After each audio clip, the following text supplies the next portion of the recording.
हम next point हम देख रहे हैं कला का महत्व। तो कला का महत्व क्या है हमारे जीवन में, आइए स्पष्ट करते हैं।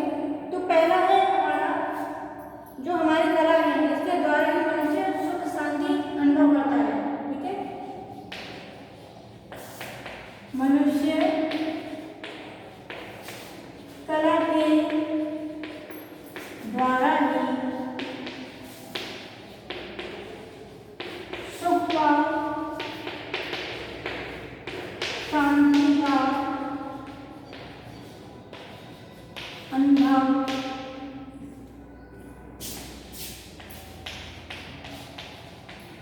करता है। यानी कि कला हमारे जीवन में सुख और शांति दोनों ही प्रदान करती है। किस प्रकार से, जैसे कि आप अपना दैनिक कार्य कर रहे हैं किंतु आप कभी कभी क्या करते हैं, आपने गाना लगा लिया और तब आप कार्य करते हो, आपका कार्य जल्दी भी होगा, आपको इंटरेस्ट भी आएगा कार्य करने में, आपको बोरियत भी नहीं होगी। तो क्या हुआ, यहाँ पर सुख भी मिला और हमें शांति भी मिल गई। जैसे आप कभी आपका मूड खराब है, आपने म्यूजिक सुन लिया, आपने कुछ अच्छी चीज़ें देखी, आपने वो ड्रॉ कर ली, तो इससे हमें क्या होता है, सुख और शांति दोनों ही मिलती है।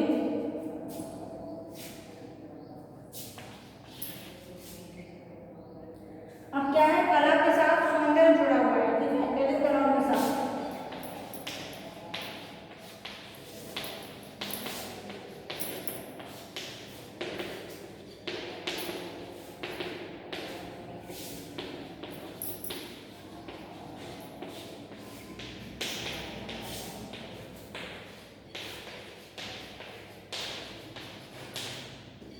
ललित कलाओं के साथ सौंदर्य आवश्यक रूप से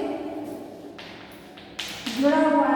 अगर सौंदर्य नहीं होगा तो वो कला आपको आकर्षित नहीं कर पाएगी। ठीक है,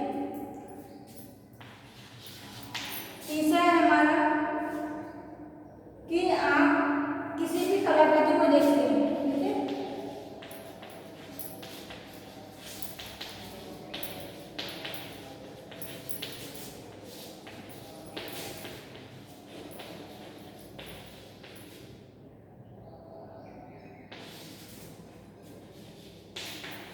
भाव विभोर हो जाता है।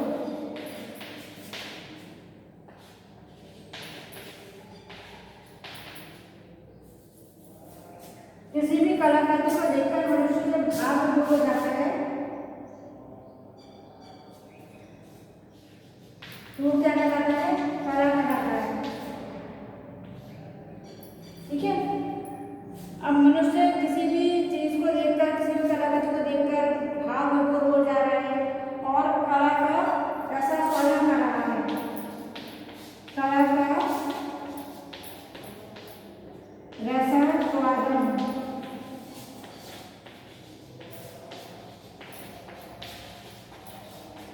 ठीक है, जैसे कि जो मनुष्य है वो किसी भी कलाकृति को देखता है। यानी कि आप म्यूजिक कॉन्सर्ट में गए, बहुत से लोग जाते हैं देखने के लिए, या काव्य पाठ सुनने के लिए जाते हैं, या एग्जीबिशन लगती है पेंटिंग्स की तो पेंटिंग्स देखने जाते हैं, तो वो एक तक देखते ही रह जाते हैं ये कलाकार ने किस सोच के द्वारा बनाया है, इसमें पेंटिंग में क्या दिखाया है, क्या प्रदर्शित करना चाहता है, या ऐसे देशभक्ति के ऊपर अगर पेंटिंग हो तो भाव विभोर हो जाता है, या उसके जीवन से संबंधित, दैनिक जीवन से संबंधित पेंटिंग हो तो भाव विभोर हो जाता है, या फिर संगीत इतना अच्छा हो कि जैसे आध्यात्मिक संगीत हो या क्लासिकल हो तो उसमें इंसान भाव विभोर हो जाता है उसको सुनकर।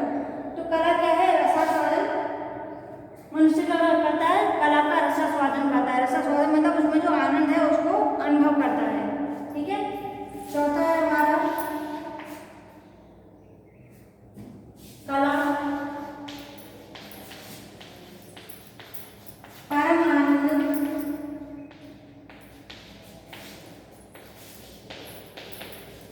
प्रदान करती है।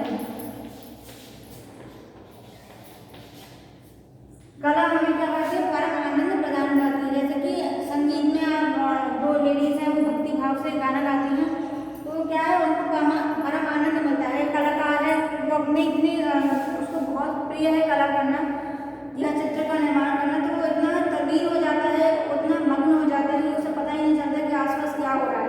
ठीक है, तो क्या है, परम आनंद की प्राप्ति हो जाती है कला के द्वारा।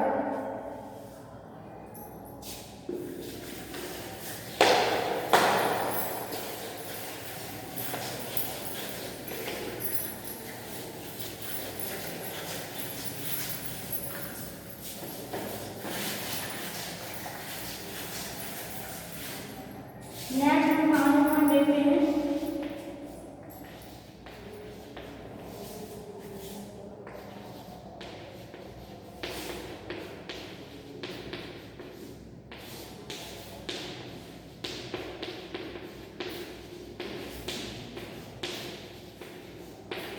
कला कल्याणकारी भी है और श्रेष्ठ भी है।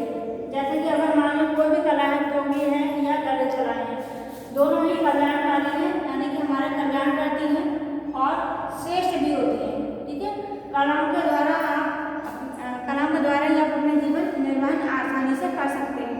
जैसे कि आप फर्नीचर का उपयोग करते हैं अपने घरेलू जीवन में, या आपने कभी भी किसी को भी गुनगुनाते हुए सुना होगा, गाते हुए सुना होगा, या पेंटिंग कैसे भी कर रहा है, कार्ड बना रहा है, पेंटिंग कर रहा है, तो क्या है कल्याणकारी भी और श्रेष्ठ भी है। यानी कि श्रेष्ठ क्यों है, अपनी भावनाओं की अभिव्यक्ति हम कर सकते हैं।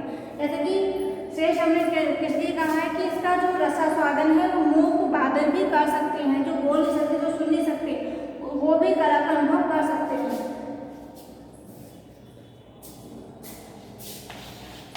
छठा आ जाता है हमारा कला के रसास्वादन से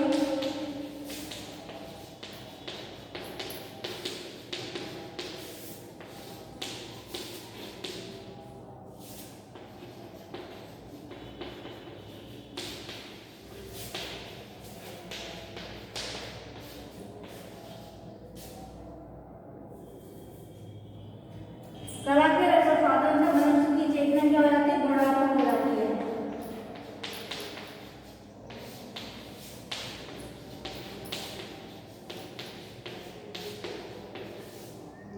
ठीक है, कला के रसास्वादन से मनुष्य की चेतना गुणात्मक हो जाती है।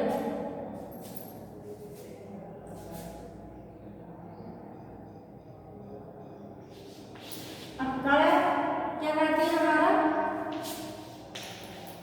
कला के द्वारा ही मनुष्य का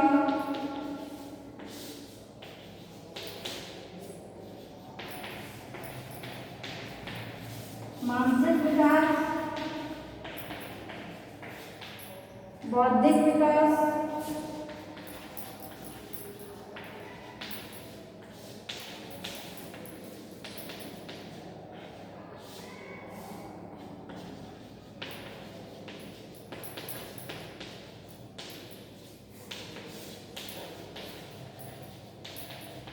आध्यात्मिक विकास,